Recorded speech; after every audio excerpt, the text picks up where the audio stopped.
With Veterans Day fast approaching, I would like to show you two very different videos, both from veterans. They're equally moving, but in different ways. And then I want you to come back because I want to talk about something that the veterans are cooking up for Veterans Day.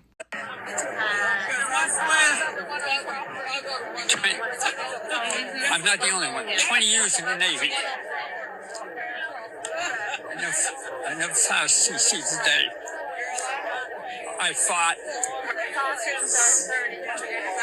for freedom.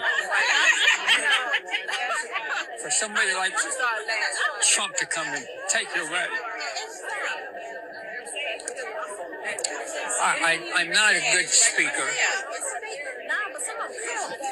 I fought for freedom. You see it taken away like this. Hopefully it won't be, but there's a chance. I just can't get over it.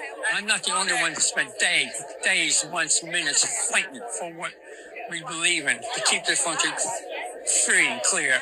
To have somebody like Trump to come in and do what he's doing, and the support he's getting, I just can't get over it.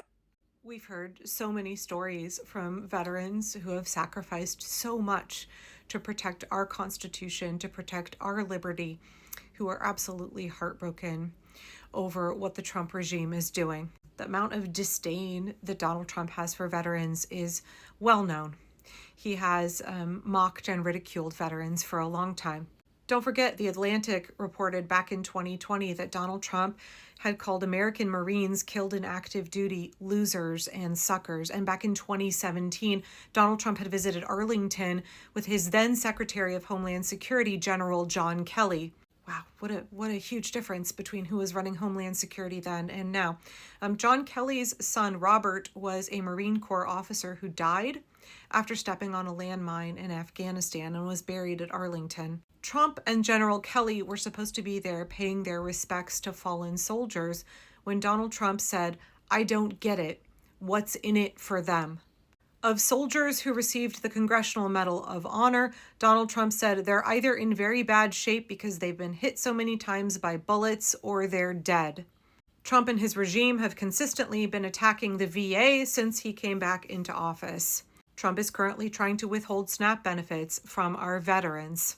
For a malignant narcissist with bone spurs who never served, Donald Trump cannot comprehend why somebody would give their life in service to the United States, why somebody would sign up to defend this country. He's fired something like 100,000 veterans from federal jobs, he and Elon Musk. Many of those, I think something like a third of them, are disabled. Federal jobs have always been something that we have tried to provide for our disabled veterans, where they can use their skills that they acquired in the military and have a meaningful and important, impactful career in the United States after Donald Trump fired all those guys.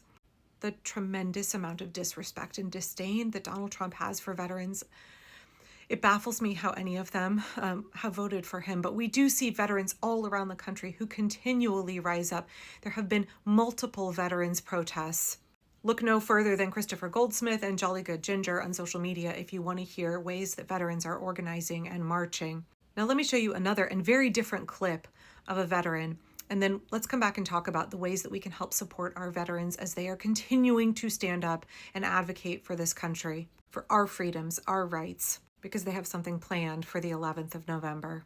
Hear me out. I'm a fucking United States Army combat veteran.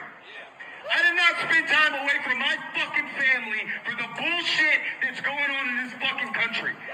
I took an oath to defend the fucking Constitution against enemies foreign and fucking domestic. And right now, the enemy is fucking domestic, sitting at the fucking White House. We stand with the immigrants that helped build this fucking country. We stand to say fuck ICE and fuck Donald Trump. Fuck yeah, dude. More of that. More veterans saying enough with this shit. And more importantly than that, y'all, is that we have to stand with our veterans. When I talk about how we need to form this broad-based coalition to stand up against the regime, it's not just that we stand with people who are exactly like us, right? That's one of the reasons that we need to bring in unions. We need to bring in veterans groups. We need to bring in churches, faith groups. We need a huge diversity of people standing together, and we all need to kind of like support each other's efforts. It's not just No King's Day. It's not just Indivisible and 5051 in these massive, huge protests. Show up in solidarity and march with your friends who are environmental activists who are having a rally. Show up at your local workers' rights rally. You know who a big supporter of No King's Day was? The SEIU. Union folks, they were turning out for No King's Day. That's a show of solidarity. And here we have a chance on November 11th to show up for our veterans. We have a common cause. We have a common purpose. We support each other's work. I want you to go to mobilize.us and type in "No Oath to Trump 1111" and then your zip code and see what event comes up near you. There are multiple events in the Portland metro area. Also, for some reason, Mobilize is trying to show me events in Palo Alto, California. This is an event that I believe is specifically being hosted by a veterans group for younger veterans, post 9/11 vets. And there are rallies, there are overpasses, there are honkin' waves. And we have a chance here to show up and support our veterans and to speak up for democracy together. So if you're moved when you see a veteran who is heartbroken and crying over the way that they feel that their sacrifices are being disrespected, the way that they feel their values are being harmed by the regime, the way that they feel that their fellow Americans that they have given so much for are being wounded by this regime. Or when you see veterans who are like pissed off and like, fuck these fuck ICE, fuck Donald Trump, fuck the fascists.